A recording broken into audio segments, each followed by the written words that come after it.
അല്ലാഹുവിന്റെ വിശുദ്ധ ഖുർആൻ 3 സൈസ് വിജയത്തെ പറ്റിയാണ് പരാമർശിച്ചിട്ടുള്ളതെങ്കിൽ ആദ്യത്തെ വിജയം ഏതാണ്? അല്ലാഹ് പറയുകയാണ് ഫൗസും മുബീൻ. അത് വ്യക്തമായ വിജയമാണ്. ആ വിജയമാണ് ബേസ് ആയിട്ടുണ്ടാകേണ്ടത്. ആ വിജയം ഏതെന്നറിയോ? പാർലമെന്റിന്റെ വിജയമല്ല, ജനാധിപത്യത്തിന്റെ ശ്രീകോവിലായ നിയമസഭയുടെ വിജയമല്ല, തദ്ദേശ സ്വയംഭരണ തെരഞ്ഞെടുപ്പുകളുടെ വിജയമല്ല, താഴെ പാങ്ങോട് പള്ളി പരിപാലന കമ്മിറ്റിയുടെ വിജയമല്ല. പിന്നെ ഏത് വിജയമാണല്ല പറയുന്നതെന്നറിയോ?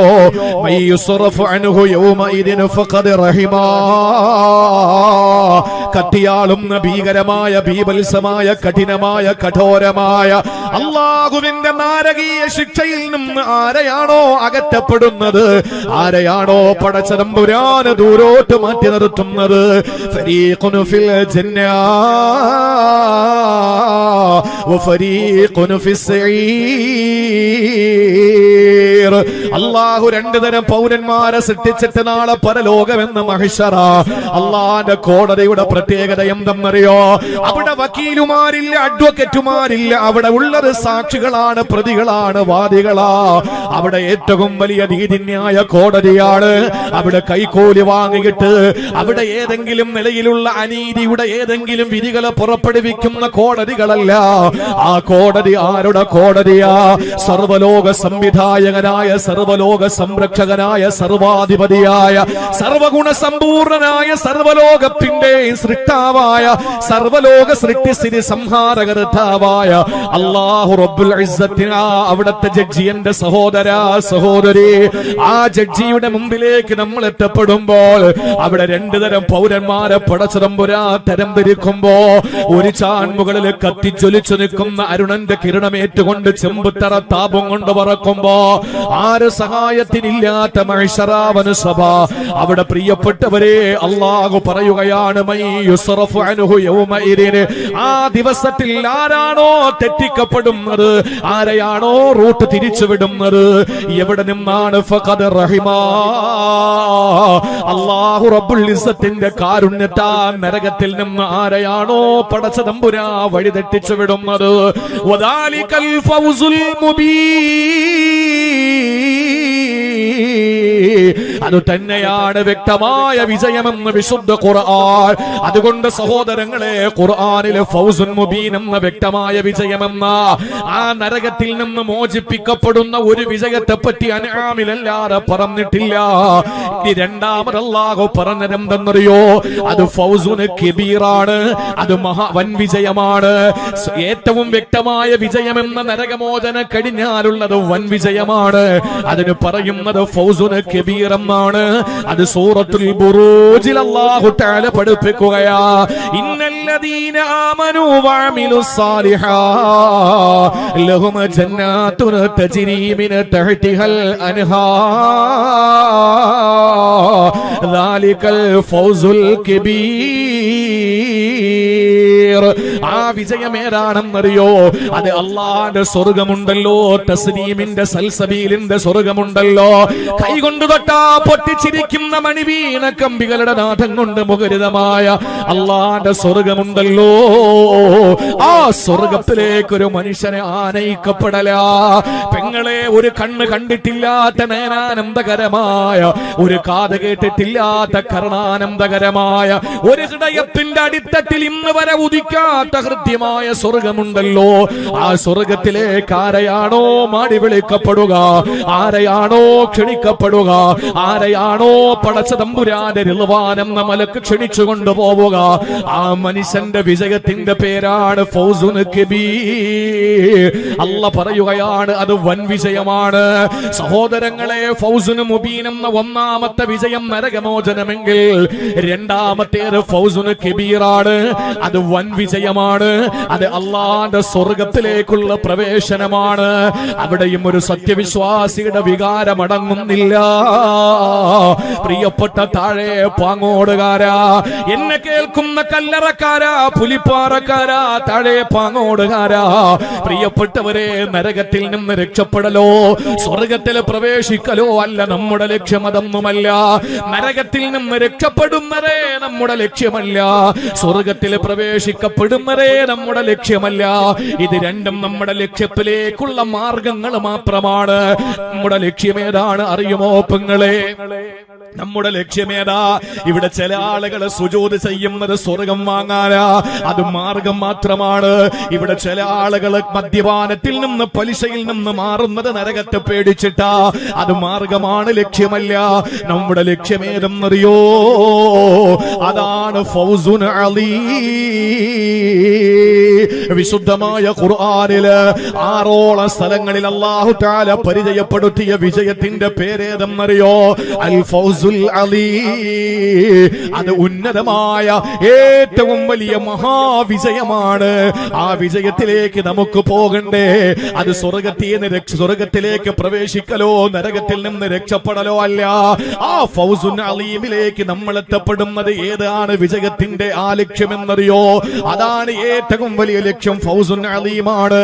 അതിലേക്കുള്ള മാർഗമാണ് ഫൗസുൻ കബീർ, അതിലേക്കുള്ള മാർഗമാണ് ഫൗസുൻ മുബീൻ. അതുകൊണ്ട് നമ്മൾ ലക്ഷ്യമാക്കേണ്ടത് ഫൗസുൻ അലീമാ. അത് സ്വർഗത്തിന്റെ പ്രവേശനമല്ല, നരകത്തിന്റെ മോചനമല്ല.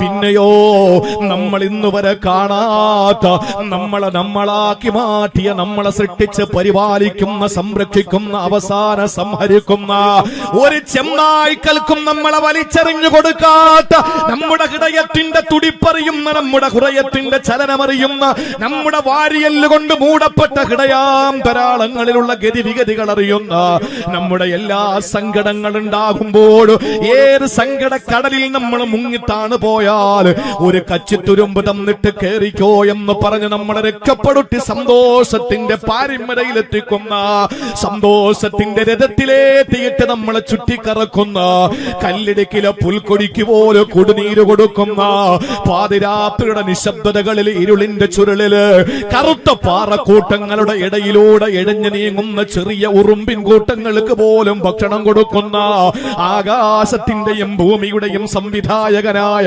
മാമലകളുടെയും സാഗരങ്ങളുടെയും മാമരങ്ങളുടെയും സംവിധായകനായ, നമ്മൾ ആരാധിക്കുന്ന, നമ്മൾ ആർക്കു വേണ്ടിയിട്ടാണോ നമ്മൾ ശിരസ്കരാകുന്നത്, ആർക്കു വേണ്ടിയിട്ടാണോ നമ്മൾ ഓച്ചാനിച്ചു നിൽക്കുന്നത്, ആർക്കു വേണ്ടിയിട്ടാണോ നമ്മുടെ ശരീരവും നമ്മുടെ സമ്പത്തും നമ്മുടെ ജീവനും ബലി കൊടുക്കുന്നത്, ആ സർവശക്തനായ സർവാധിനാഥനായ അല്ലാഹു റബ്ബുൽ ഇസ്സത്തിന്റെ റിളയാ, അവന്റെ സംതൃപ്തിയാണ്, അവന്റെ പൊരുത്തമാണ്. അതാണ് പ്രിയപ്പെട്ടവരെ ഫൗസുൻ അലീം. ആ വിഷയം നമുക്കൊന്ന് ചർച്ച ചെയ്യാം. നമ്മുടെ ലക്ഷ്യമേതാണ്? ഫൗസുൻ അലീമാണ്, പടച്ചവന്റെ പൊരുത്തമാണ്. അല്ലാതെ ഫൗസുൻ കബീർ എന്ന സ്വർഗപ്രവേശനമല്ല, അത് മാർഗമാണ്. ഫൗസുൻ മുബീൻ എന്ന നരകമോചനമല്ല, അതും മാർഗമാണ്. നമ്മൾ നരകത്തിൽ നിന്ന് മോചിപ്പിക്കപ്പെടുന്ന മാർഗത്തിലൂടെ സ്വർഗത്തിലേക്ക് പ്രവേശിക്കുന്ന മാർഗത്തിലൂടെ ആ സ്വർഗലോകത്തേക്ക് കടന്നു ചെല്ലുമ്പോൾ എല്ലാ നമ്മുടെ അധീനതയിൽ അല്ലാഹു തന്നു കഴിയുമ്പോ അല്ലാഹു ചോദിക്കും, എന്റെ ദാസാ നിനക്കിനി എന്താ വേണ്ടത്? അല്ലാഹുവേ, തസ്നീം തന്നല്ലോ, സൽസബീൽ തന്നല്ലോ, കള്ളാറ് തന്നല്ലോ, തേനാറ് തന്നല്ലോ, പാലാറ് തന്നല്ലോ, വെള്ളത്തിനാലുള്ള ആറ് തന്നല്ലോ, ഇനി എന്താ എനിക്കിനി വെച്ചിരിക്കുന്നതെന്നൊന്ന് പറഞ്ഞു തരുമോ? ആ സമയത്ത് അല്ലാഹു ഫയുക്ഷഫുൽ ഹിജാബ്, അല്ലാഹു ആ മറയങ്ങ് മാറ്റുമ്പോ ഫൈദർ റബ്ബു, ആ സമയത്ത് നമ്മൾ ഇന്ന് വരെ കാണാത്ത അല്ലാഹുവിന്റെ പ്രകാശം നമുക്കങ്ങ് കാണാം. എങ്ങനെയാണോ 14 രാവിന്റെ പൗർണമി ആകാശഗോളത്തിൽ ഉദിച്ചു നിൽക്കുന്നത്, ആ ആകാശലോകത്ത് ഉദിച്ചു നിൽക്കുന്ന ആ 14 രാവിന്റെ പൗർണമിയെ പോലെ പടച്ചവനെ നഗ്നനേത്രങ്ങൾ കൊണ്ട് കാണാൻ പറ്റും താഴെ പാങ്ങോടുകാരാ.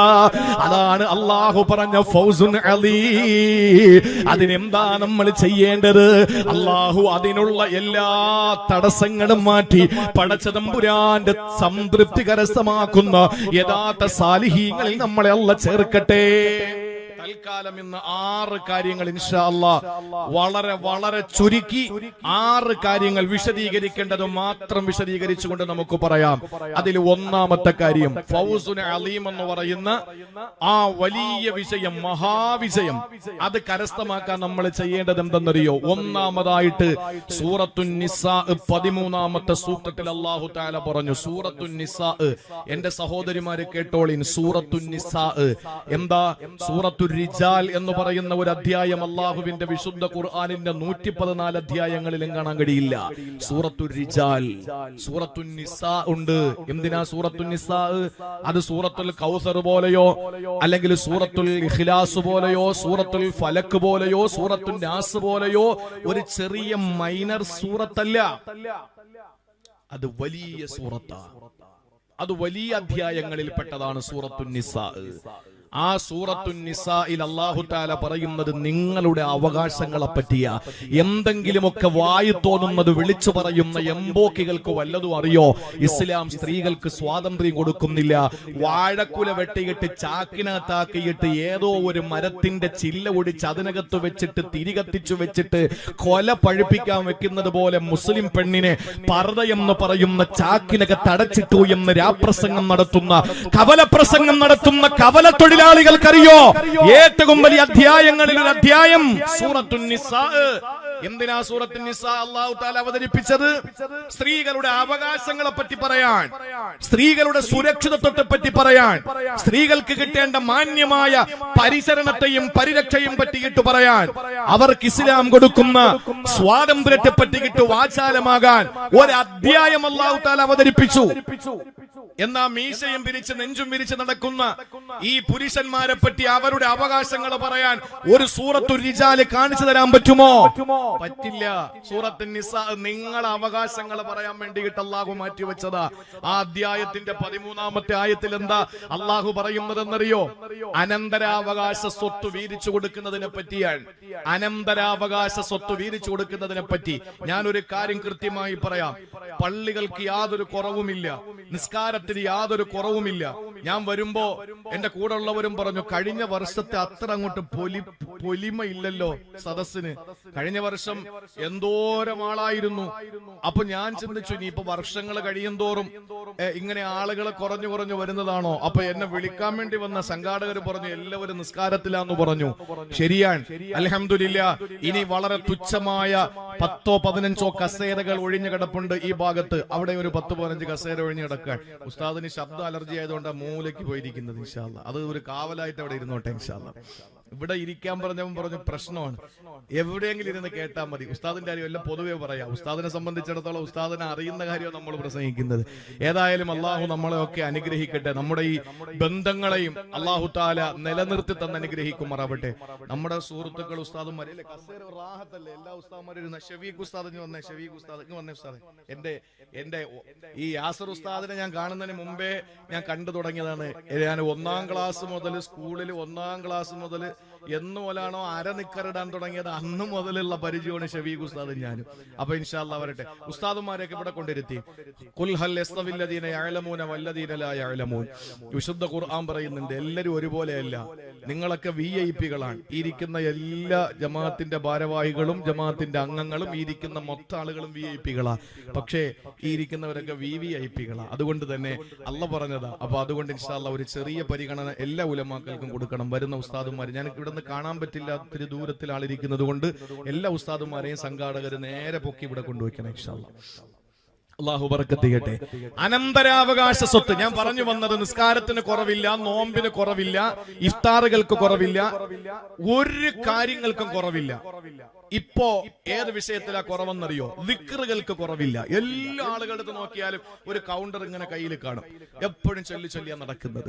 സഹോദരിമാരൊക്കെ നോക്കുമ്പോ അവരൊക്കെ ഒരു ദിവസം 10,000 സ്വലാത്ത് തീർക്കുന്നവര്, 10 ലക്ഷം ദിക്റ് പിന്നെ 2 ആഴ്ച കൊണ്ട് തീർക്കുന്നവര്, അങ്ങനെയൊക്കെ ദിക്റോട് ദിക്റ്, സ്വലാത്തോട് സ്വലാത്ത്, വിശുദ്ധ ഖുർആനിന്റെ ഖത്മുകൾ തീർത്തുകൊണ്ട്, വിശുദ്ധ ഖുർആനിന്റെ ഖത്മുകൾ തീർത്തുകൊണ്ട് ഇങ്ങനെ ഒത്തിരി ആളുകൾ ഈ ഇബാദത്തിന്റെ വിഷയത്തിൽ എല്ലാവരും ജാഗ്രത കാണിക്കുമ്പോൾ ഏത് വിഷയത്തിലാ ഇന്ന് മുസ്ലിം സമുദായം പിന്നിലോട്ടെന്നറിയോ?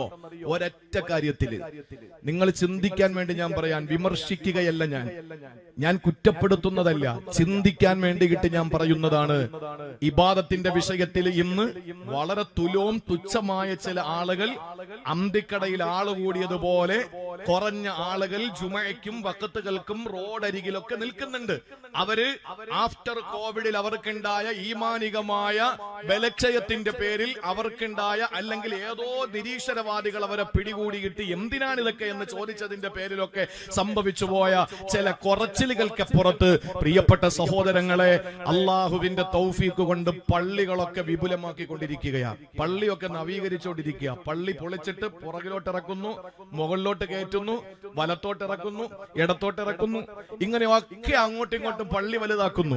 ഇനി വലിയ പള്ളിയാണെങ്കിലോ, കഴിഞ്ഞ 2 ദിവസം മുമ്പ് തൃശ്ശൂർ ജില്ലയിൽ ഒരു പരിപാടിക്ക് പോയപ്പോ അവര് പറഞ്ഞു പള്ളിയൊക്കെ അൽഹംദുലില്ലാ റാഹത്താണ് ഉസ്താദെ, എത്ര പേര് വന്നാലും ഉൾക്കൊള്ളാനുള്ള ആളുണ്ട്, പക്ഷെ യാത്രക്കാർക്ക് നിസ്കരിക്കാൻ, സഹോദരിമാർക്ക് നിസ്കരിക്കാൻ ഒരു പള്ളി വേണം എന്ന് പറഞ്ഞിട്ട് ആ പള്ളിക്ക് വേണ്ടിയിട്ട് ഒരു കളക്ഷൻ ഉണ്ടായിരുന്നു. ചുരുക്കി പറഞ്ഞാല് ആരാധനകൾക്ക് യാതൊരു കുറവുമില്ല. കുറവെന്താന്നറിയോ? വാങ്ങിയാ കൊടുക്കൂല, സക്കാത്ത് കൊടുക്കൂല, പറഞ്ഞ പറ്റിക്കുക, തേച്ചോണ്ട് പോവുക. അതുപോലെ തന്നെ ഈ വാക്ക് കിട്ടിയത് നേരത്തെ ഇവിടെ ബഹുമാനപ്പെട്ട അദ്ദേഹം പറഞ്ഞപ്പോഴാണ്. അപ്പൊ ഇങ്ങനെ ഓരോ ആൾക്കാർ പൈസ വാങ്ങാൻ കൊടുക്കാതിരിക്കുക, ജനങ്ങളോടുള്ള ബാധ്യതകൾ നിറവേറ്റാതിരിക്കുക, വാപ്പ മരിച്ച മക്കൾക്ക് വേണ്ട സ്വത്ത് വീതിച്ചു കൊടുക്കാതിരിക്കുക. ഇത് നമ്മുടെ സമുദായത്തിന്റെ കുറവല്ലേ? നിങ്ങളൊന്ന് ആലോചിച്ചൊക്കെ. വാപ്പ മരിച്ച എത്രയോ മക്കളെന്നറിയോ? വാപ്പ മരിച്ചിട്ട് ആ വാപ്പയുടെ ശരീരത്തിന്റെ ചൂട് മാറിയിട്ട് ആ ശരീരം തണുത്തു വിറയ്ക്കാൻ തുടങ്ങിയപ്പോൾ പള്ളിയിൽ വന്നിട്ട് വാപ്പ മരിക്കുന്ന സമയത്ത് പോലും ഉസ്താദേ അനീതിയിലായിട്ടാ മരിച്ചിട്ടുള്ളത്, മക്കൾക്ക് സ്വത്ത് വീതിച്ചു കൊടുക്കുന്നതിൽ വാപ്പ അള്ളാഹുവിനെ സൂക്ഷിച്ചിട്ടില്ല എന്ന് പറഞ്ഞ് എത്ര പിതാക്കന്മാരെ പറ്റിയിട്ട് പരാതിയും പരിഭവത്തിന്റെയും കെട്ടഴിച്ചിട്ടുണ്ടെന്നറിയോ പള്ളിയിലെ ഖത്തീബുമാരുടെ മുമ്പിൽ? അറിയോ? അവരുടെ ഇബാദത്തിലൊന്നും യാതൊരു കുറവില്ലാത്ത ആളുകളാണ്. നരകത്തെ പറ്റിയും കബറിനെ പറ്റിയും പറയുമ്പോ പൊട്ടിക്കരഞ്ഞു പോകുന്ന ആളുകളാ. സാമ്പത്തിക വിഷയം വരുമ്പോ അവർക്ക് തഖ്വയുമില്ല, സൂക്ഷ്മതയുമില്ല, അവർക്ക് അല്ലാഹുവും ഇല്ല, റസൂലും ഇല്ല, അവർക്ക് ഖബറും ഇല്ല, സിറാത്തും ഇല്ല, ഒന്നുമില്ല. പണത്തിന്റെ വിഷയം വരുമ്പോ, ജനങ്ങളുമായിട്ടുള്ള ഹുക്കൂക്കുൽ ആദമീന്റെ വിഷയം വരുമ്പോ അവർക്ക് അല്ലാഹു ഇല്ല, മഹ്ശറ ഇല്ല, ഒന്നുമില്ല. അവർക്ക് എപ്പോഴാ മഹ്ശറ ഓർമ്മ വരുന്നത്? നിസ്കാരത്തിന്റെ വിഷയം വരുമ്പോൾ, നോമ്പിന്റെ വിഷയം വരുമ്പോൾ. എന്നാ നിങ്ങൾക്കറിയണോ, നിസ്കാരം നിർവഹിച്ചു എന്നതുകൊണ്ട് നിങ്ങൾക്ക് സ്വർഗം കിട്ടിയേക്കാം. അള്ളാഹുവിന്റെ പരിശുദ്ധമായ സ്വർഗം നിങ്ങൾക്ക് ഈ നമസ്കാരം കൃത്യതയോടെ നിർവഹിച്ചു എന്നതിന്റെ പേരിൽ ആ സ്വർഗം നമുക്ക് ലഭിച്ചേക്കാം. അതല്ലെങ്കിൽ നമ്മൾ തിന്മകളിൽ നിന്ന് ഓടി ഒളിക്കുന്നതിന്റെ പേരിൽ നരകത്തിൽ നിന്ന് നമുക്ക് മോചനം ലഭിച്ചേക്കാം. പക്ഷേ ആ വിജയവും ആ വിജയ പരാജയങ്ങളൊന്നും ശാശ്വതമാണ് എന്ന് നമ്മൾ കരുതി പോകരുത്. എന്തുകൊണ്ടെന്നാൽ അള്ളാഹുവിന്റെ സംതൃപ്തി കരസ്ഥമാക്കണമെന്ന ഏറ്റവും ഉന്നതവും ഉദാത്തവുമായ മഹാവിജയത്തിലേക്ക് നമുക്ക് എത്തിച്ചേരണമെങ്കിൽ അനന്തരാവകാശ സ്വത്ത് വീതിച്ചു കൊടുക്കുന്നതിൽ നമുക്ക് ജാഗ്രതയുണ്ടാകണം. നമ്മളിപ്പോ ഒന്നും അറിയില്ല, നമ്മളങ്ങ് മരിച്ചുപോയില്ലേ. വാപ്പ മരിച്ചു കിടക്കുമ്പോ മരിക്കാൻ നേരത്ത് മക്കൾ വരും. നമ്മളതൊന്നും നോക്കരുത്. ചില വാപ്പമാരെ സംബന്ധിച്ചിടത്തോളം അവര് പറയുന്നത് എന്താ? ജീവിച്ചിരിക്കുമ്പോ പച്ചവെള്ളം തരാത്തവൻ മരിക്കാൻ നേരത്ത് വന്നിട്ട് ഷവർമ വേണോ, ഷവായി വേണോ, ജ്യൂസ് വേണോ, സർവത്ത് വേണോ, കുലുക്കി സർവത്ത് വേണോ, ചിക്കൻ കൊണ്ടാട്ടം വേണോ, കൊണ്ടാടാത്തത് വേണോ, ബീഫ് ഒലത്തിയത് വേണോ, മട്ടൻ പൊരിച്ചത് വേണോ എന്നൊക്കെ ചോദിച്ച് ഉമ്മ മരിക്കാൻ കിടക്കുമ്പം വരും. അപ്പൊ നമ്മൾ പറയുന്നത് എന്താ? ആ സക്കറാത്തിന്റെ ഹാലിൽ നമ്മൾ പറയും, ജീവിച്ചിരിക്കുമ്പോ നീ ഒരു തുള്ളി വെള്ളം തന്നാടി. അതൊക്കെ നമ്മൾ നോക്കണ്ട. അത് അവരും പടച്ചോരും തമ്മിലുള്ള ബന്ധമാണ്. നീ കൊടുക്കാനുള്ളത് കൊടുക്കണം, അല്ലാതെ എന്നെ നോക്കിയ മോനെ കൂടുതൽ ഇരിക്കട്ടെ. അങ്ങനെ ഉണ്ടോ ഉസ്താദേ? ചോദിച്ചു നോക്ക്, ഉസ്താദുമാരിരിക്കുകയാണ്. അങ്ങനെ ഉണ്ടെങ്കിൽ അവർ തിരുത്തി തരും. കാരണം ഞാൻ പറയുന്നത് ദൈവിക വാക്കായി, വേദവാക്യമായി നിങ്ങൾ മനസ്സിലാക്കാൻ പാടില്ല. നോക്കിയ മക്കൾക്ക് മാത്രം കൊടുത്താൽ മതി എന്നുണ്ടോ? അങ്ങനെ വല്ലതും ഉണ്ടോ? നിങ്ങൾ ചിന്തിച്ചു നോക്കിയേ. നോക്കുന്ന മക്കൾക്ക് ഇത്ര കൂടുതൽ കൊടുത്തേക്കാം, നോക്കാത്ത മക്കൾക്ക് ഒന്നും കൊടുക്കണ്ട എന്ന ഒരു ചിന്ത. ജീവിച്ചിരിക്കുന്നവരുമായിട്ട് പടച്ചവരുമായിട്ടുള്ള ബന്ധം അങ്ങനെ നടന്നോട്ടെ. നിനക്ക് നിന്റെ കടമകൾ പൂർത്തീകരിക്കണം. ചില ആളുകളൊക്കെ പറയും, ഒന്നും അല്ലെങ്കിലും മരിക്കുമ്പോ കുറെ ആളുകൾ നിസ്കരിക്കാൻ വരുമല്ലോ. ഇവിടെ വേണമെങ്കിൽ വരട്ടെ നിസ്കരിക്കാൻ. മരിച്ചു പോകുന്ന ജോലിയെ നമുക്കുള്ളൂ. നിസ്കരിക്കുന്ന ജീവിച്ചിരിക്കുന്നവരുടെ ജോലിയാണ്. അത് നമ്മള് കത്തടിച്ച് കുറിപ്പടിച്ചിട്ട് ഞാൻ ഇത്രാം തീയതി മരിക്കും, അതുകൊണ്ട് എന്റെ മയ്യിത്ത് നിസ്കാരത്തിൽ എല്ലാവരും പങ്കെടുക്കണമെന്ന് പറഞ്ഞിട്ട് കല്യാണം വിളിക്കുമ്പോൾ വിളിക്കാൻ പറ്റുമോ? ചില ആളുകൾ പറയുന്നത് എന്താണ്? നീ ഇങ്ങനെയൊക്കെ നിന്നാൽ എന്താ കിട്ടുന്നത്? മരിക്കുമ്പോ അൽഹംദുലില്ലാ കുറെ ആളുകൾ നിസ്കരിക്കാൻ വരും. മരിക്കുമ്പോ ആളുകൾ നിസ്കരിക്കുക എന്ന് പറയുന്നത് 100 പേര് കൂടുന്നിടത്ത് ദുആക്ക് ഇജാബത്തുള്ള ഒരു സാഹചര്യം ഉണ്ടെന്നും മയ്യത്ത് നിസ്കാരത്തിൽ 100 പേര് പങ്കാളിയായാൽ അവന് മഗ്ഫിറത്തിന് സബബാണെന്നൊക്കെ ഹദീസുകൾ ഉണ്ട്. ശരിയാണ്. പക്ഷെ ആളുകൾ നിസ്കരിക്കുന്നതും നിസ്കരിക്കാത്തതും അവരും പടച്ചവനും തമ്മിലുള്ള ബന്ധമാണ്. ഇപ്പൊ ഞാൻ മരണപ്പെട്ടു പോയി, എനിക്ക് ആരും നിസ്കരിക്കാൻ വന്നില്ലെങ്കിൽ എനിക്ക് എന്താ ശിക്ഷ കിട്ടുക? ഞാൻ ഉത്തരവാദിയല്ലല്ലോ. അല്ല റോഗ് പിടിച്ചപ്പോ ഞാൻ അങ്ങ് മരിച്ചു കൊടുത്തു. പിന്നെന്നാ സംഭവിക്കുക? നിസ്കാരത്തിന്റെ ആളുകൾ അവരുടെ ഡ്യൂട്ടിയാണ്, അത് അവരുടെ ജോലിയാണ്, ഫർള് കിഫായാണ്. അതുകൊണ്ട് പ്രിയപ്പെട്ടവരെ, നമ്മൾ ഓരോരുത്തരും ചിന്തിക്കേണ്ടത് മരിക്കാൻ കിടക്കുമ്പോൾ ആ മരണശേഷം നമ്മുടെ അനന്തര സ്വത്തിനെ നമ്മുടെ പ്രിയപ്പെട്ട മക്കൾക്ക് വീതിച്ചു കൊടുക്കുന്ന വാപ്പ ജീവിതത്തിൽ നിസ്കാരമുള്ള വാപ്പയാണ്. ആ വാപ്പയുടെ ജീവിതത്തിൽ നമസ്കാരവും നോമ്പ് സൂക്ഷ്മതയോടെ പുലർത്തുമ്പോ മക്കൾക്ക് വീതം വെച്ചു കൊടുക്കുന്നതിൽ എന്തെങ്കിലും വീഴ്ച പറ്റിപ്പോയാ താഴെ പാങ്ങോട് ഖബർസ്ഥാനിൽ മൈലാഞ്ചി ചെടിയുടെ ചുവട്ടിൽ മീസാങ്കല്ലിന്റെ ചുവട്ടിൽ നിങ്ങൾക്ക് എങ്ങനെയാണ് കിടക്കാൻ പറ്റുക? ഒരു മാസത്തെ നിങ്ങളുടെ താമസമല്ലല്ലോ പ്രിയപ്പെട്ട ഉപ്പ. കാലാകാലം ഖബർ ജീവിതം നീ എപ്പോഴാ നീ അവിടെ നിന്ന് എഴുന്നേക്കുന്നത്? ഇസ്രാഫീൽ എന്ന മലക്ക് നശീകരണായുധത്തിൽ രണ്ടാമത് ഊതുന്ന സമയത്ത് ഈ താഴെ പാങ്ങോട് ഖബർസ്ഥാനിൽ നിന്ന് നീ എഴുന്നേക്കണമല്ലോ. ആ സമയം വരെ നീ ഖബറിനകത്ത് കിടക്കണമല്ലോ. ആ സമയം വരെ ഖബറിനകത്ത് കിടക്കുമ്പോൾ നീ നിസ്കാരമുള്ളവനാണ്, നോമ്പുള്ളവനായിരുന്നു, ഹജ്ജ് ചെയ്തവനാണ്, ഉംറ ചെയ്തവനാണ്, പെൺകുട്ടികളെ കെട്ടിക്കാൻ പൈസ കൊടുത്തവനാണ്, ഹിഫ്ള് കോളേജിന് ഒരു കുട്ടിയെ ഒരു കൊല്ലത്തെ ഏറ്റെടുത്തവനാണ്. പക്ഷേ മരിക്കാൻ നേരത്തെ നീ നിന്റെ സ്വത്ത് വീതിച്ചു കൊടുക്കുന്ന വിഷയത്തിൽ നീ എന്തെങ്കിലും അനീതി കാണിച്ചിട്ടുണ്ടെങ്കിൽ വാപ്പാ, പ്രിയപ്പെട്ട ഉമ്മ രക്ഷപ്പെടുമെന്ന് നിങ്ങൾ കരുതണ്ട. അല്ല പറഞ്ഞല്ലോ, അനന്തര സ്വത്തിനെ ഇങ്ങനെ വീതിച്ചു അല്ലാഹു തആല വളരെ കൃത്യമായി പരിചയപ്പെടുത്തിയിട്ട് അല്ലാഹു പറഞ്ഞതെന്തെന്നറിയോ? തിൽക ഹുദൂദുല്ലാഹ്,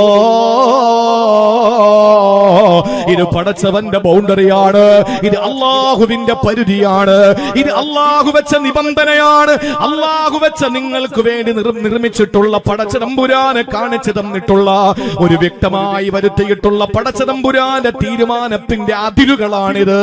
ആ ഹുദൂദിനെ, ആ ഹദ്ദുകളെ, ആ പരിധികളെ ആരാണോ പിൻപറ്റുന്നത്, ആരാണോ പടച്ചതമ്പുരാനെയും അവിടുത്തെ പ്രവാചകൻ നബി മുഹമ്മദ് മുസ്തഫ സ്വലാത്തിൽ ഒരു കുറവും വരുത്തരുത്. 10 വർഷത്തോളമായി താഴെ പാങ്ങോടുകാർ ചൊല്ലി വരുന്ന സ്വലാത്തിന്റെ വാർഷികമാണ്. ശഅബാൻ മാസത്തിന്റെ ആദ്യ രാവിലോ അതല്ലെങ്കിൽ ശഅബാൻ മാസത്തോട് ബന്ധപ്പെട്ട ദിവസങ്ങളിലോ ആണല്ലോ നമ്മളുള്ളത്. ഈ മാസത്തിനൊരു പ്രത്യേകതയുണ്ട്. ശഅബാനു ശഹരി, ശഅബാൻ എന്റെ മാസമാണെന്ന് പറഞ്ഞാൽ ഈ മാസത്തിലാണ് സ്വലാത്ത് ചെല്ലുന്നതിനെ പറ്റിയിട്ടുള്ള ആയത്ത് അല്ലാഹു അവതരിപ്പിച്ചത്. അതുകൊണ്ട് സ്വലാത്തിനൊരു കുറവും വരുത്തണ്ട. പ്രിയപ്പെട്ടവരെ, ആരാണോ പടച്ചവനെ വഴിപ്പെടുന്നത്, ആരാണോ റസൂലുള്ളാഹിനെ വഴിപ്പെടുന്നത്, യുദ്ഖിൽഹു ജന്നാത്തിന്, അവർക്ക് അല്ലാഹു തആല സ്വർഗ്ഗം കൊടുക്കുമെന്നാണ്. തജ്രീ മിൻ തഹ്തിഹൽ അൻഹാർ, അടിവാരത്ത് അരുവി ഒഴുകുന്ന സ്വർഗ്ഗം അല്ലാഹു അവർക്ക് കൊടുക്കുമെന്നാണ്. ഖാലിദീന ഫീഹാ, അതിനകത്ത് അവരെ ശാശ്വതമാണ്. ഒരു നിമിഷം പോലും സ്വർഗ്ഗത്തിൽ നിന്ന് അവരെ പുറത്താക്കപ്പെടുകയില്ല. വദാലികൽ ഫൗസുൽ അലീം, ശാശ്വതമായ സ്വർഗ്ഗത്ത് നിൽക്കുമ്പോൾ അല്ലാഹുവിന്റെ മഹോന്നതമായ വിജയം നിനക്ക് കിട്ടുകയാ. അത് നിനക്ക് അല്ലാഹനെ കിട്ടലാ, അത് നിനക്ക് പടച്ചവനെ തന്നെ കിട്ടലാണ്. പ്രിയപ്പെട്ടവരെ, നിങ്ങൾക്കറിയുമോ മഹാനായ ഇബ്നുൽ ജൗസി റളിയല്ലാഹു തആല അൻഹു, ഇബ്നു ജൗസി റളിയല്ലാഹു അൻഹുവിനെ അംഗീകരിക്കാത്ത മുജാഹിദില്ല, ഇബ്നു ജൗസി തങ്ങൾ അംഗീകരിക്കാത്ത ജമാഅത്തെ ഇസ്ലാമിയില്ല, ഇബ്നു ജൗസി തങ്ങളെ അംഗീകരിക്കാത്ത ലോകത്തൊരൊറ്റ മുസ്ലിമിന്റെ ഒരു സംഘടനയുമില്ല. ആ ഇബ്നു ജൗസി റളിയല്ലാഹു തആല ഒരു കഥ പറയുന്നുണ്ട്. ആ കഥ എന്താണെന്നറിയോ? ഒരിക്കൽ ഒരു സ്ത്രീ അതാ മാവ് കുഴച്ചുകൊണ്ടിരിക്കുകയാ. അരിപ്പൊടി എടുത്തിട്ട് വെള്ളം ചേർത്തിട്ട് മാവിങ്ങനെ കുഴച്ചുകൊണ്ടിരിക്കുമ്പോൾ അതാ ഒരാള് കടന്നു വന്നിട്ട് പറയുകയാണ്, ഏ പെണ്ണേ, മാത്ത സൗജുകി, നിന്റെ ഭർത്താവ് മരിച്ച വിവരം നീ അറിഞ്ഞോ? നിന്റെ പ്രിയപ്പെട്ടവന് മരണപ്പെട്ടിരിക്കുകയാണ്, നിന്റെ പ്രിയപ്പെട്ട പ്രേമവാചനം മരിച്ചിരിക്കുകയാണ്. വരികയാണ്. ആ സമയത്ത് ആ പെണ്ണെന്താ ചെയ്തതെന്നറിയോ? ഇബ്നു ജൗസി തങ്ങൾ പറയുകയാണ്, എന്നെ കേൾക്കുന്ന സഹോദരിമാര് വളരെ വ്യക്തമായിട്ട് മനസ്സിലാക്കേണ്ട വിഷയമാണ്. വഴല് കേട്ടിട്ട് പോകലല്ല, അഭിപ്രായങ്ങൾ രേഖപ്പെടുത്തലല്ല. ആള് കൂടിയില്ല, പ്രസംഗം ശോഭിച്ചു, പ്രസംഗം തണുത്തുപോയി, ഇതൊന്നും പറഞ്ഞാൽ പ്രസംഗിക്കുന്നവനൊരു വാട്ടവുമില്ല, ഒരു നേട്ടവുമില്ല, ഒരു ചാട്ടവുമില്ല, ഒരു കോട്ടവുമില്ല. ഇത് നമ്മുടെ ജീവിതത്തിൽ പ്രവൃത്തിപരത്തിൽ കൊണ്ടുവരല. ഇബ്നു ജൗസി തങ്ങൾ പറയുന്നു, മാവ് കുഴച്ചുകൊണ്ടിരുന്ന പെണ്ണിന്റെ ചാരത്ത് വന്നിട്ട് ഒരാൾ പറയുകയാണ്, മാത്ത സൗജുക്കി, നിന്റെ കെട്ടിയോൻ മരിച്ച വിവരം നീ അറിഞ്ഞില്ലേ? ആ സമയത്ത് ആ പെണ്ണ് കുഴച്ചുകൊണ്ടിരുന്ന മാവ് ഒരൊറ്റ വലിച്ചങ്ങറിയേറിയലാണ്. ആ പെണ്ണതാ ആ മാവിൽ നിന്ന് കൈ വലിച്ചങ്ങെടുക്കലാണ്. ആ എന്തോ ഒരു വിദ്യുച്ഛക്തിയുടെ പ്രവാഹം തട്ടിയതുപോലെ, ഷോക്കടിച്ചതുപോലെ, കരണ്ടടിച്ചതുപോലെ ആ പെണ്ണതാ മാവിൽ നിന്ന് കൈ വലിച്ചങ്ങെടുത്തതിനെ നീക്കി അങ്ങോട്ട് വെക്കുകയാ. പ്രിയപ്പെട്ടവരെ, ആള് ചോദിച്ചു, എന്ത് പറ്റി നിനക്ക്? ഭർത്താവ് മരിച്ചെന്നറിഞ്ഞപ്പോ കുഴച്ചുകൊണ്ടിരുന്ന മാവ് നീ വലിച്ചെറിഞ്ഞത് എന്തിനാണെന്ന് ചോദിച്ചപ്പോൾ, ഭർത്താവ് മരിച്ചെന്ന വാർത്ത കേൾക്കുമ്പോൾ താഴെ പാങ്ങോടുകാരിയായ പെണ്ണ് ചെയ്യുന്നത് അങ്ങനെയല്ല. എന്നാ ഇബ്നു ജൗസി തങ്ങൾ പരിചയപ്പെടുത്തുന്ന പെണ്ണ് ചെയ്തത് അങ്ങനെയാ. ആ മാവങ്ങ് മാറ്റിവെച്ചു. എന്നിട്ട് ചോദിച്ചു, എന്താ നിങ്ങൾ മാവങ്ങോട്ട് മാറ്റിവെച്ചതെന്ന് ചോദിച്ചപ്പോൾ അവര് പറഞ്ഞ മറുപടി എന്തെന്നറിയോ? ഹാദാ തുആമുൻ ഖദ് സ്വാറ ലനാ ഫീഹി ശുറകാ. രോമാഞ്ചത്തോടെ അല്ലാതെ നമുക്കിത് പറയാൻ കഴിയില്ല, ഇത് നമുക്ക് കേൾക്കാനും കഴിയില്ല. ഇങ്ങനത്തെയും സ്ത്രീകൾ കഴിഞ്ഞ കാലഘട്ടത്തിൽ നമ്മുടെ മുമ്പിൽ ജീവിച്ചു പോയിട്ടുണ്ടോ എന്ന് അത്ഭുതപ്പെടണം എന്റെ പ്രിയപ്പെട്ടവരെ. ആ സഹോദരി പറഞ്ഞതെന്താണ്? ഈ മാവ് എന്റെ ഭർത്താവ് എനിക്ക് വാങ്ങിത്തന്നതാ. ഈ ഭർത്താവ് എനിക്ക് വാങ്ങിത്തന്ന മാവ് ഞാൻ വെള്ളമൊഴിച്ചിട്ട് ഈ അരിപ്പൊടി ഞാൻ നനച്ചിട്ട് കുഴച്ച് റൊട്ടി ഉണ്ടാക്കാൻ ഒരുങ്ങുമ്പോ ഇതെനിക്ക് മാത്രം അവകാശപ്പെട്ടതാ. എന്റെ ഭർത്താവിന്റെ ഡ്യൂട്ടിയാണ് എന്നെ തീറ്റിപ്പോറ്റുക എന്നുള്ളത്. എന്റെ ഭർത്താവ് എനിക്ക് സമ്പാദിച്ചു തന്ന ആ മാവ് കുഴച്ചിട്ട് ഞാൻ റൊട്ടി ഉണ്ടാക്കുമ്പോൾ ഇതെനിക്ക് മാത്രം അവകാശപ്പെട്ടതാണ്. പക്ഷെ എന്റെ ഭർത്താവ് മരണപ്പെട്ടു പോയപ്പോ അത് സാറലനാ ഫീഹി ശുറകാ. ഈ മാവ് എന്റെ ഭർത്താവിന്റെ മരണശേഷമുള്ള തെരിക്കത്ത് സ്വത്തിൽപ്പെട്ടതായി പോയി. ഞാൻ എന്റെ പ്രിയപ്പെട്ട ഭർത്താവ് ജീവിച്ചിരുന്നപ്പോൾ ഇത് വേറെ ആർക്കും കൊടുക്കണ്ട, ഇത് എന്റേതായിരുന്നു. പക്ഷേ എന്റെ ഭർത്താവ് അങ്ങ് മരിച്ചപ്പോൾ ആ ഭർത്താവിന്റെ സ്വത്ത് കൊണ്ട് വാങ്ങിയ ഈ അരിപ്പൊടിയിൽ വെള്ളം ചേർത്ത് കുഴച്ച മാവ് ഇത് എനിക്കിനി അവകാശപ്പെട്ടതല്ല. ഇതിന്റെ സുമുന് കൊടുക്കേണ്ടവരുണ്ട്, ഇതിന്റെ റുബ കൊടുക്കേണ്ടവരുണ്ട്, ഇതിന്റെ സുദുസ് കൊടുക്കേണ്ടവരുണ്ട്. എന്ന് പറഞ്ഞാൽ ഇന്ന ആളുകൾക്ക് 1/3, ഇന്ന ആളുകൾക്ക് 4/1, ഇന്ന ആളുകൾക്ക് 8/1, ഇങ്ങനെയൊക്കെ കൊടുത്ത് ഇതിൽ ആളുകൾക്ക് വീതം വെക്കേണ്ട അവസ്ഥയാണുള്ളത്. ഇനി എനിക്ക് മാത്രം അത് കഴിച്ചൂടാ, എനിക്ക് മാത്രം അത് സ്വന്തമായി ഉപയോഗിച്ചൂടാ. ഇതിൽ ആളുകൾ ഇനി ഓരോരുത്തരും അവകാശികളാണെന്ന് പറഞ്ഞിട്ട് ഭർത്താവ് മരിച്ചെന്ന വാർത്ത എറിഞ്ഞപ്പോൾ അനന്തര സ്വത്തിനെ പേടിച്ചു പോയ ഒരു പെണ്ണിന്റെ കഥ ഇബ്നു ജൗസി തങ്ങൾ പരിചയപ്പെടുത്തിയെങ്കിൽ എന്റെ പ്രിയപ്പെട്ടവരെ, അല്ല പറയുന്നു, നിങ്ങൾക്ക് ഏറ്റവും വലിയ വിജയത്തിന്റെ ഉന്നതമായ പടവുകൾ ചവിട്ടിക്കയറണോ? ഉദാത്തമായ വിജയം, ഫൗസുൻ അലീം എന്ന മഹാവിജയത്തിൽ നിങ്ങൾക്ക് എത്തിച്ചേരണോ? അനന്തരാവകാശ സ്വത്തെന്ന് പറയുന്ന വിഷയത്തിന്റെ ഗൗരവം മനസ്സിലാക്കി നിങ്ങൾ അമല് ചെയ്ത സ്വർഗത്തിൽ വെച്ച് നിങ്ങൾക്ക് കിട്ടുന്നത് പടച്ച തമ്പുരാനെയാണ്. എത്ര പിതാക്കന്മാർ ഈ വിഷയത്തിൽ ഇന്ന് വരെ ഞാൻ ചോദിക്കുന്നില്ല. ഏതെങ്കിലും ഒരു പള്ളിയിലെ ഏതെങ്കിലും ഒരു ആള് അദ്ദേഹം ജീവിച്ചിരിക്കുമ്പോ, ഉസ്താദെ എനിക്ക് ഇന്ന മക്കളുണ്ട്, ഇത്ര മക്കളുണ്ട്, ആണിത്ര പെണ്ണിത്ര എന്ന് പറഞ്ഞിട്ട്, ഉസ്താദെ ഞാൻ എപ്പോഴാ മരിക്കുന്നതെന്ന് പറയാൻ പറ്റില്ല, എന്റെ ഉമ്മ ഉണ്ട്, ഭാര്യയുണ്ട്, മക്കൾ ഇത്ര പേരുണ്ട് എന്ന് പറഞ്ഞിട്ട് എന്റെ സ്വത്ത് ഇത്രയാണ്, ഞാൻ പെട്ടെന്നങ്ങ് മരിച്ചു പോയാൽ ഞാൻ എങ്ങനെയാണ് വീതിച്ചു കൊടുക്കേണ്ടത് എന്ന് ചോദിക്കുന്ന ഏതൊരു മുസ്ലിമാണ് ഏതൊരു മഹല്ലത്തിലുള്ളത് എന്ന് നിങ്ങൾ ചിന്തിച്ചു നോക്ക്. പക്ഷേ അപ്പോഴും നമ്മൾ ചോദിക്കാറുണ്ട് ഉസ്താദുമാരോട്, എന്താണെന്നറിയോ ഉസ്താദേ, എന്റെ മകൻ എന്നെ നോക്കുന്നില്ല, എന്റെ മകളും കെട്ടിയോനും എന്നെ നോക്കുന്നില്ല, ഞാൻ എന്താ ചെയ്യേണ്ടത്? അവരെ വീട്ടിൽ കേറ്റണോ, വീട്ടിൽ കേറ്റണ്ടേ? അവളുടെ മോളുടെ കല്യാണം വന്ന് ഞാൻ പോണോ, പോകണ്ടേ? ഇത് ചോദിക്കുന്നുണ്ടല്ലോ നമ്മൾ കൃത്യമായിട്ട്. അപ്പൊ നമ്മുടെ കാര്യങ്ങളൊക്കെ കൃത്യമായിട്ട് നടക്കണം. ഇതിന്റെ പേരല്ലേ ഉഡായിപ്പ് എന്ന് പറയുന്നത്. ഇന്നഹും യക്കീദൂന കൈദ. നമ്മൾ അല്ലാഹയെ തേക്കാൻ നിന്നാൽ വാക്കീദു കൈദ, പടച്ചോനും തേക്കും. അതുകൊണ്ട് ഗൗരവത്തോടെ കണ്ടോളി. അനന്തര സ്വത്തെന്ന് പറയുന്നത് അത് കൃത്യമായി ഖുർആൻ വളരെ വ്യക്തമായി പരിചയപ്പെടുത്തിയിട്ടുണ്ട്. അത് ഉസ്താദുമാരോട് ചോദിച്ചിട്ട് വളരെ കൃത്യത വരുത്തി നമ്മൾ ജീവിക്കണം. ഇല്ലെങ്കിൽ നമ്മൾ മരിച്ചു പോയാൽ ആ മക്കളുടെ സ്നേഹം പിന്നെ നമ്മുടെ മയ്യത്തടക്കുന്നതോടുകൂടി അങ്ങ് തീരും എന്നതിന് ചരിത്രം സാക്ഷിയാണ്. ഞാൻ ഓർത്തു പോകുന്നത്, ഒരിക്കൽ ഒരാൾ മരണപ്പെട്ടു. ആ മരണപ്പെട്ടപ്പോ മയ്യത്തെടുക്കാറായി. മയ്യത്ത് ഇങ്ങനെ പള്ളിയിലേക്ക് എടുക്കാൻ വേണ്ടി അടുത്തിരിക്കുന്ന സമയത്ത് ഞാനൊരു സ്ഥലത്ത് വായിച്ചതാണ്. അത് നമ്മുടെ നാട്ടിലൊക്കെ നടക്കുന്ന ചില കാര്യങ്ങളുമായി താതാത്മ്യമുള്ള കാര്യമാണ്.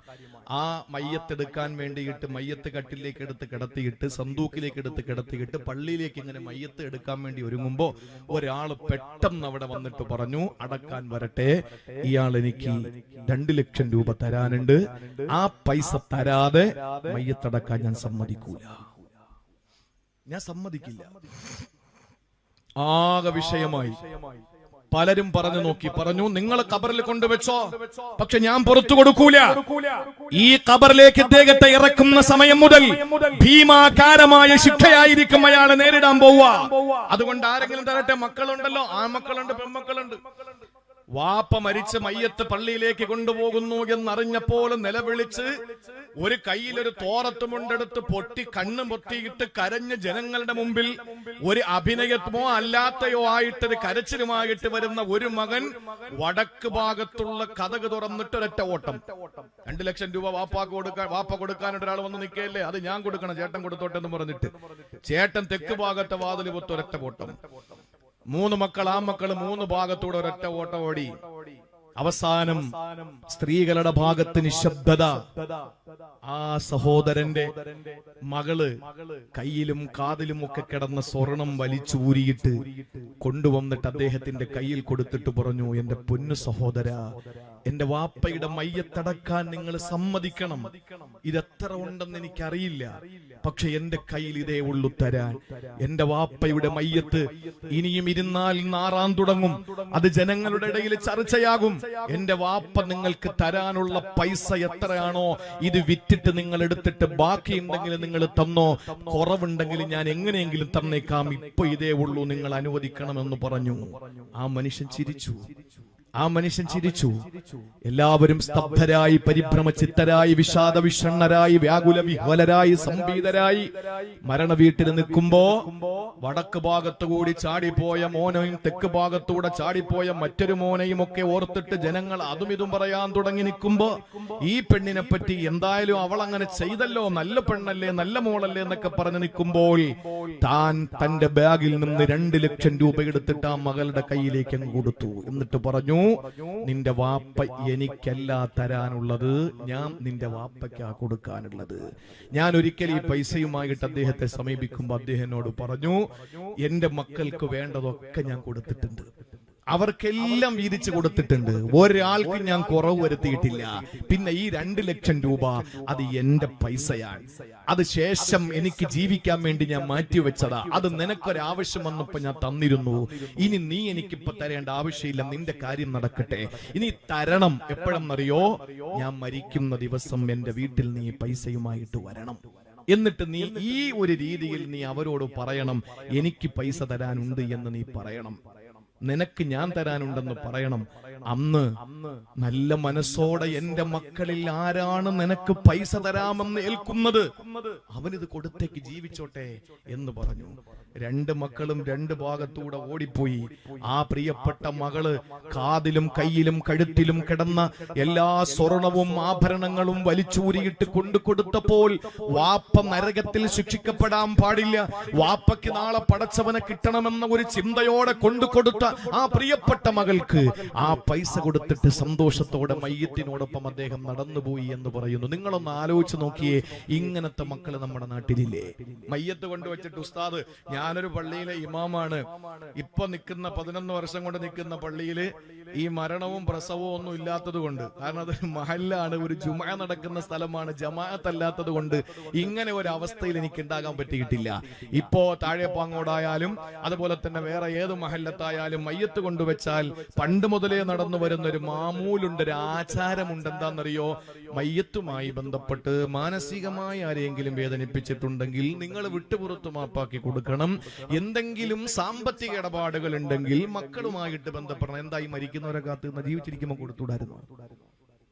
ജീവിച്ചിരിക്കുമ്പോൾ കൊടുത്തുകൂടായിരുന്നു? ഈ മരിക്കുമ്പോൾ മാത്രം എന്താ? അങ്ങനെയാണ് മൂത്ത മോനെ ബന്ധപ്പെടണമെന്ന് ഏതോ പള്ളി പറഞ്ഞപ്പോൾ പുറകിൽ നിന്നുകൊണ്ട് ഒരാൾ പറഞ്ഞു, മയ്യത്ത് തന്ന മരിച്ചുപോയ ആള് തരാനുള്ളത് കിടന്നോട്ടെ, കുഴപ്പമില്ല, പൊരുത്തപ്പെട്ട് ഈ മൂത്ത മോൻ തരുമെന്ന് പറഞ്ഞല്ല, അവൻ തരാനുള്ളതെങ്കിലും ഒന്ന് വാങ്ങിത്തരാൻ വേണ്ടി പറഞ്ഞ പള്ളികളും ഉണ്ട്. മരിച്ച ആള് തരണ്ട, ഞാൻ പൊരുത്തപ്പെട്ട്. നിങ്ങളിപ്പോ പറഞ്ഞല്ലോ മൂത്ത മോനോട് ചോദിക്കണമെന്ന്, ആദ്യം അവൻ തരാളോ ഒന്ന് തരാൻ പറയും പള്ളിയിലെ ഉസ്താദ് എന്ന് പറയുന്ന സ്ഥലങ്ങളുണ്ട്.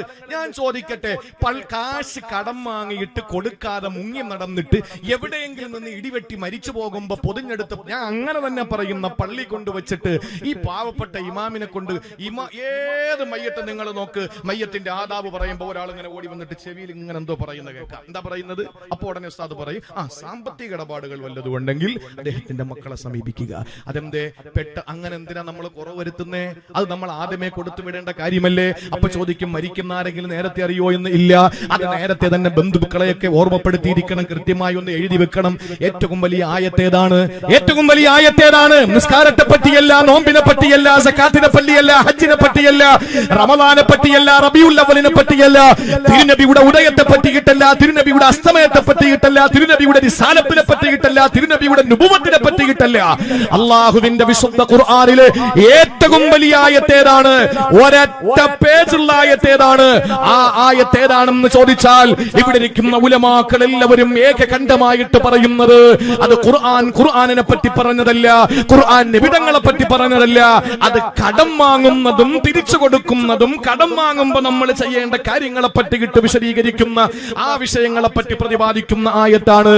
അതിനകത്ത് വ്യക്തമായി പറഞ്ഞിട്ടില്ലേ, 1000 രൂപ ഒരാൾ വാങ്ങാൻ വേണ്ടി തീരുമാനിച്ചു. ഈ ബഹുമാനപ്പെട്ട അബ്ദുൽ ഹക്കീം ഉസ്താദ് പുലിപ്പാറയിൽ നിന്ന് ഞാൻ 1000 രൂപ കടം വാങ്ങിയാൽ അദ്ദേഹം എന്തു വേണം? 2 പേരുടെ സാന്നിധ്യത്തിൽ ഒരു പേപ്പറിൽ എഴുതണം, ഇന്ന ദിവസം ഇന്നയാള് ഇന്റെ കയ്യിൽ നിന്ന് ഇത്ര രൂപ വാങ്ങി ഇത്ര ദിവസം തിരിച്ചു തരാമെന്ന് പറഞ്ഞിട്ട് ഞാൻ അബ്ദുൽ ഹക്കീം ഉസ്താദിനോട് ചോദിക്കും, നിങ്ങൾക്ക് എന്നെ വിശ്വാസം ഇല്ലേ? ഉണ്ട്, മുഹീദ്ദീൻ ശൈഖിനാണ് വിശ്വാസമുണ്ട്, പക്ഷെ ഖുർആനിന്റെ നിയമമാണ്, പാലിക്കാതിരിക്കാൻ പറ്റൂല. ഇന്ന് ഏതെങ്കിലും ഒരാൾ അങ്ങനെ പൈസ 1000 രൂപ ചോദിക്കുമ്പോൾ എഴുതി വെച്ചാൽ നമ്മൾ അയാൾക്ക് നാട്ടിൽ കൊടുക്കുന്ന പേര് ബഖീലി എന്നല്ലേ? അവൻ ലുബ്ധനാണ്, ഇപ്പറയും അർക്കീസാണോ എന്ന് നമ്മൾ ചോദിക്കുമല്ലോ. ഖുർആൻ മുറുകെ പിടിക്കുന്ന ഒരാളെ ബഖീൽ എന്ന് വിളിച്ച് അർക്കീസ് എന്ന് വിളിച്ച് ആക്ഷേപിക്കേണ്ട കാര്യമുണ്ടോ? അത് സമുദായത്തിന്റെ വിവരക്കുറവല്ലേ? അല്ലാതെ ഈ എഴുതി വെപ്പില്ലാതെ, ഇതൊന്നും എഴുതി വെക്കാതെ ആരാർക്ക് കടം കൊടുത്തിട്ടുണ്ടോ അല്ലാഹ് പശുവും പാലിന് പണിയും കൊടുത്തിട്ടുണ്ട്. ഇപ്പോഴും കരഞ്ഞ് നടക്കുന്ന ആളുകളുണ്ട്. അള്ളാഹു നമ്മളെയൊക്കെ കാത്തിരക്ഷിക്കട്ടെ. ചതിയന്മാര് തൊപ്പി വെച്ച് വരും, ചതിയന്മാര് തസ്ബീഹ് ചൊല്ലി വരും, ചതിയന്മാരൊക്കെ ഈ പൈസ കടം വാങ്ങുന്നവരൊക്കെ വിളിക്കുമ്പോ ഫോൺ എടുക്കൂല. എന്താ എങ്ങാനെ എടുത്താ പറയുന്നത് എന്താണെന്നറിയോ? ഞാൻ ളുഹാ നിസ്കരിച്ചുകൊണ്ടിരിക്കുകയായിരുന്നു, അതുകൊണ്ടാണ് ഫോൺ എടുക്കാത്തത്. ഞാൻ തഹജ്ജുദിലായിരുന്നു, അതുകൊണ്ടാണ് മെസ്സേജിന് മറുപടി അയക്കാത്തത്. എനിക്ക് ഖുർആൻ 2 പേജ് കൂടെ ഓതാണ്ട്, അതുകൊണ്ട് ഓതി തീർന്നിട്ട് തിരിച്ചു വിളിക്കാന്നൊക്കെ പറയും. എന്താ കാര്യം? ഇതൊന്നുമല്ല, അവൻ വേറെ ആരെയെ പറ്റിച്ചോണ്ടിരിക്കുകയായിരിക്കും. അതാണ് പറ്റിപ്പിന്റെ ന്യൂജൻ വർഷൻ എന്ന് പറയുന്നത്. അതാണ്. അതുകൊണ്ട് പ്രിയപ്പെട്ടവരെ, എഴുതി വെക്കണം. ജീവിച്ചിരിക്കുന്ന നമ്മൾ ഓരോരുത്തരും ആളുകൾക്ക് കൊടുക്കാനുള്ളത് എഴുതി വെച്ചിട്ട് മക്കളെ ഏൽപ്പിച്ചിരിക്കണം. മക്കളെ, നിങ്ങൾ മയ്യത്ത് കൊണ്ടുവച്ചിട്ട് അങ്ങനെ ഉണ്ടോ ഇങ്ങനെ ഉണ്ടോ എന്നൊന്നും ചോദിക്കണ്ട. മറിച്ച് നിങ്ങൾ ഈ പേപ്പർ നോക്കിയിട്ട് കൊടുക്കാനുള്ളവർക്കൊക്കെ കൊടുത്തോ എന്ന് പറഞ്ഞാൽ എന്താ കുഴപ്പം? അത് മക്കളെ ഏൽപ്പിച്ച എന്താ പ്രശ്നം? അതല്ലേ ചെയ്യേണ്ടത്? ഒരാൾ മരിച്ചാൽ എന്റെ സ്വത്ത് ആദ്യം ചെയ്യേണ്ടത് എന്താണ്? ചോദിച്ചു നോക്ക്. വിശുദ്ധ ഖുർആൻ പറയുന്നുണ്ട്, ഞാൻ മരണപ്പെട്ടു പോയാൽ എന്റെ സ്വത്ത് ആദ്യം അനന്തരാവകാശികൾക്ക് കൊടുക്കലല്ല. ആദ്യം ചെയ്യേണ്ടത് ഞാൻ ആർക്കാണോ മിൻ ബഅദി വസിയ്യത്തിൻ യൂസാ ബിഹാ ഔ ദൈൻ യൂസി ബിഹാ ഔ ദൈൻ എന്നുമായിട്ടുണ്ട് എന്ന് പറഞ്ഞാൽ ആദ്യത്തെ എന്റെ വസിയത്ത് നടപ്പിലാക്കുക. ഞാൻ താഴെപ്പാങ്ങോട് പള്ളിയിൽ ഒരു കുട്ടി 1 കൊല്ലത്തേക്ക് ഞാൻ ഏറ്റെടുത്തിട്ടുണ്ടായിരുന്നു. ഞാൻ മരിക്കാൻ നേരത്ത് എന്റെ സ്വത്തിനെ വീതിക്കുമ്പോൾ ആദ്യം ചെയ്യേണ്ടത് 30,000 രൂപ 1 കൊല്ലത്തെ പൈസ താഴെപ്പാങ്ങോട് കൊണ്ട് കൊടുക്കുക. രണ്ടാമതോ ഔ ദൈൻ എന്റെ കടം ഏതാന്ന് നോക്കിയിട്ട് ബുക്കിനകത്ത് നോക്കിയിട്ട് കൊടുക്കാനുള്ളവർക്ക് കൊടുക്കുക. എന്നിട്ടാണ് അനന്തര സ്വത്ത് വീതിച്ചെടുക്കേണ്ടത്. ഇത് ആദ്യം മോള് വന്നിട്ട് മരുമോനെയും പേരമക്കളെയും കൂടെ കൊണ്ടുവന്ന് ഉള്ളതെല്ലാം കൂടെ പറിച്ചുകൊണ്ടങ്ങ് പോകും. പിന്നെ മോന് അവനും വന്ന് കുറെ പറിച്ചുകൊണ്ടങ്ങ് പോകും. അവസാനം വാപ്പാക്ക് പള്ളിയിൽ കടമുണ്ട്. ഇനിയിപ്പോ എന്ത് ചെയ്യാൻ, മരിച്ചത് മരിച്ച് പള്ളി കമ്മിറ്റി എഴുതി അങ്ങ് തള്ളും. എന്താ സംഭവിക്കുക? ഖബറിനകത്ത് കാണാൻ പറ്റുമെങ്കിൽ കണ്ടോ, അള്ളാഹുവിന്റെ കഠിനമായ ശിക്ഷ ആ ഖബറാളി ഏറ്റുവാങ്ങുകയാണ്. അള്ളാഹു നമ്മളെ കാത്തുരക്ഷിക്കട്ടെ. അതുകൊണ്ട് കരയരുത്, ഖബറിനകത്ത് കിടന്ന് കരയേണ്ടി വരരുത്. തമുറു അഖാരിബി ജനബാതി ഖബരി കഅന്ന അഖാരിബി ലം യഅരിഫൂനി. ഈ താഴെ പാങ്ങോട് ഖബർസ്ഥാനിന്റെ അടുക്കലൂടെ നടന്നു നോക്ക് ചെറുപ്പക്കാരാ, ഏതോ മയ്യത്തുകൾ കിടന്ന് നിലവിളിക്കുന്നുണ്ടാകും. തമുറു അഖാരിബി ജനബാതി ഖബരി കഅന്ന അഖാരിബി ലം യഅരിഫൂനി വദുൽ മീറാസി യഖ്തസിമൂന മാലി വമാ യഅലൂന അൻജഹദൂ ദുയൂനി. എന്താ ഖബറാളി പറയുന്നതെന്നറിയോ? എന്റെ മക്കളിതാ എന്റെ ഖബറിന്റെ ചാരത്തൂടെ നടന്നു പോവുകയാ. എന്റെ പ്രിയപ്പെട്ട ഭാര്യ എന്റെ ഖബറിന്റെ അടുത്തൂടെ വാഴ കേൾക്കാൻ പോയതാ. എന്റെ ഭർത്താവിന്റെ ഖബറിന്റെ ചാരപ്പ് കൂടി ജുമാ ദിവസം നടന്നു പോയതാ. അവൻ എന്നെ അറിയാത്തതുപോലെ നടന്നു പോവുകയാ. ഒരു സലാം പറഞ്ഞില്ല. ഈ കിടക്കുന്ന എന്റെ വാപ്പയാണല്ലോ, എന്റെ ഉമ്മയാണല്ലോ. ആ ഒരു ചിന്തയോടെ ഒരു സലാം പറയാൻ എന്റെ മോനന്റെ എന്റെ ഖബറിന്റെ അടുത്ത് വന്നില്ല. അവൻ അതിനടുത്തുകൂടെ നടന്നു പോയപ്പോ ഓരോ ചെടികൾ മാറ്റിയിട്ട് ഇഴജന്തുക്കളുണ്ടോ എന്ന് വളരെ ഭവ്യതയോടെ വളരെ ശ്രദ്ധയോടെ നോക്കിയിട്ടവനും നടന്നുപോയി. പക്ഷെ എന്റെ ഖബറിനകത്ത് ശിക്ഷിക്കപ്പെടുന്നത് എന്റെ മോൻ അറിയുന്നില്ല. ഒരു സലാം ചൊല്ലാൻ, ഒരു ദുആ ചെയ്യാൻ എന്റെ പൊന്നുമോ തയ്യാറാകുന്നില്ല. പക്ഷെ ഞാൻ മരിച്ചപ്പോ എന്റെ വീട്ടിൽ നടന്നതെന്താ? ഞാൻ മരിച്ചപ്പോൾ എന്റെ വീട്ടിൽ നടന്നതെന്താ? വദുൽ മീറാസി യഖ്തസിമൂന മാലി. എന്റെ അനന്തരാവകാശികള്, എന്റെ മക്കള്, ജീവിതത്തിൽ എന്നെ ഒന്ന് നോക്കാത്ത മോള് പോലും വണ്ടി പിടിച്ചെന്റെ മരണത്തിന് വന്നു. അതെന്നോടുള്ള സ്നേഹമല്ല, എന്നോടുള്ള താല്പര്യമല്ല, എന്റെ മുഖം അവസാനമൊന്ന് കാണാനല്ല. പിന്നെയോ എന്റെ സ്വത്ത് വീതിച്ചെടുക്കുമോ എന്ന പേടിയാണ്. അങ്ങനെ അനന്തരാവകാശികളെന്ന എന്റെ മക്കളെല്ലാം കൂടി എന്റെ സ്വത്ത് വീതം വെച്ചെടുത്തോ. ഞാൻ ഹജ്ജിന് പോയിട്ടില്ലായിരുന്നു, ഞാൻ പള്ളിക്ക് പൈസ പറഞ്ഞിട്ടുണ്ടായിരുന്നു, ഞാൻ പലർക്കും പൈസ കൊടുക്കാനുണ്ടായിരുന്നു. എന്റെ കടങ്ങൾ വീട്ടാൻ അവർക്ക് യാതൊരു ചിന്തയുമില്ല. പറയണം വാപ്പാ, മൈലാഞ്ചി ചെടിയല്ലാതെ ദുനിയാവിൽ ഒന്നും അത് കേൾക്കൂല.